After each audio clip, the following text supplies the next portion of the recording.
Pining for the good old days when Welland, Ontario, this small town next door to Niagara Falls, was one of the safest towns in Canada. This, ladies and gentlemen, was Hells Angels country. Welland, Ontario was a Hells Angels town, and everyone here knew it.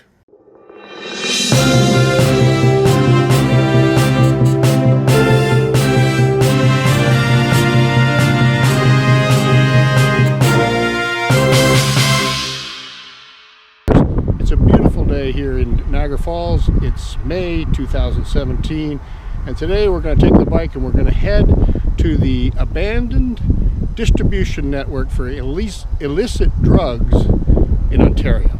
It's the old Hells Angels headquarters in Welland. Come on, let's check it out.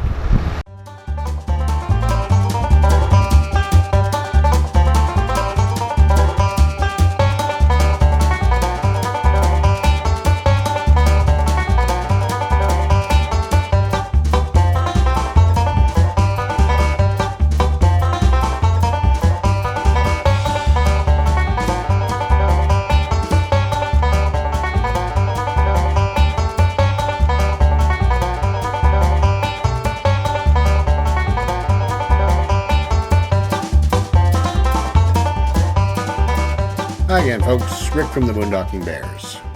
No one, including kids, dared commit a break-in, rob a store, or even jaywalk. Every wayward teen or delusional thug knew this town was off limits.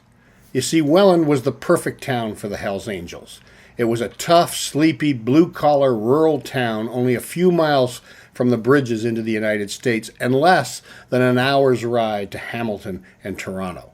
An ideal location for the nefarious dealings of the Hells Angels.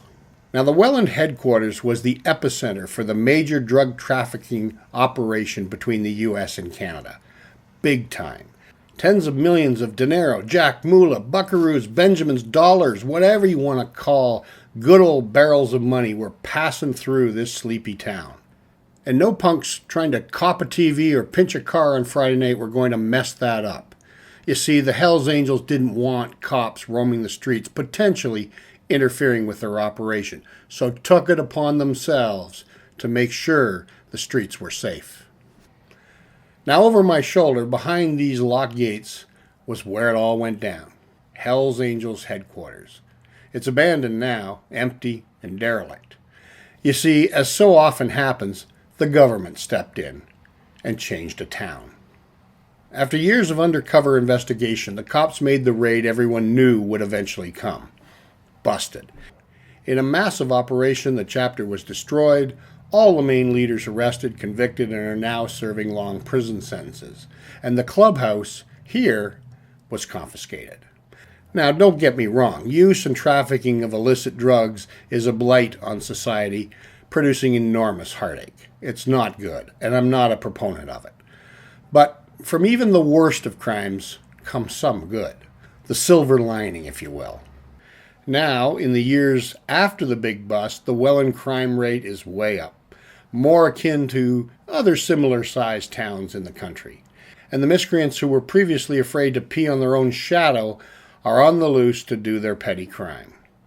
Ah, the good old days when the fellows could get together, earn a few bucks, and contribute something good to the local town. Sure enough, the government steps in, and now all that is left is higher crime and another abandoned government building on the outskirts of town. Oh, and one more thing. Before filming this, I told a dear friend in Alabama this story, and she started to laugh. As it happens, many years ago, down in Sweet Home, Alabama, she lived adjacent to an outlaw motorcycle club. As she told me, with the motorcycle club there, the area was so safe from crime, she literally had no problem sleeping with her doors unlocked at night. Now, I'm thinking that is usually not a wise thing to do in the Deep South, but there you go, the silver lining. So, ladies and gentlemen, as you drive by this property and wonder, what is it? Remember, every building has a story and is history in plain sight. So adieu, bonsoir, and until next time, this is your vigilante Charles Bronson signing off. Woo-ha!